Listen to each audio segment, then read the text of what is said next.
13तम Mahalakshmi cricket tournament उद्यापित बौद्ध जिला Kantamal block Barka ग्राम पंचायत सोरीबेंगेस ग्राम 13तम महालक्ष्मी क्रिकेट टूर्नामेंट मैच उद्यापित उद्यापित मैच रे मुख्य अतिथि भाव शिक्षाविद नीलांचल भोई सम्मानित अतिथि फिरिंगा ब्लॉक उपाध्यक्ष अजित साहू कलाकृष्ण कर्मी चिंतामणि नायक जय प्रधान विशिकेश्वर नायक जोगींद्र नाक बिरंजी नारायण भोई टिकेश्वर भोई नवकन भोई धर्मेन्द्र गायकरिया उपस्थित थे। फाइनाल मैच नारायण प्रसाद और गुरियाघाट मध्य अनुष्ठित होता। प्रथम टॉस जीति Narayan Prasad 8 over 86 run target देता। जवाब रे गुरियाघाट 8 ओवर 56 रन संग्रह कर परास्त होता और नारायण प्रसाद विजय लाभ करता।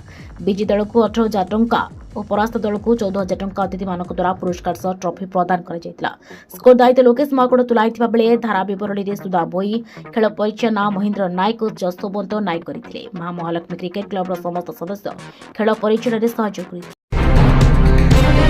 खबर पछर खबर को लोकलोचन को आनिबा शासन प्रशासन पाखरे समाजर सुर रखिबा एवं साधारण लोकंको न्याय जोगाई देबारे सहायक हेबा पई जोड़ी हुंतु आम सहित।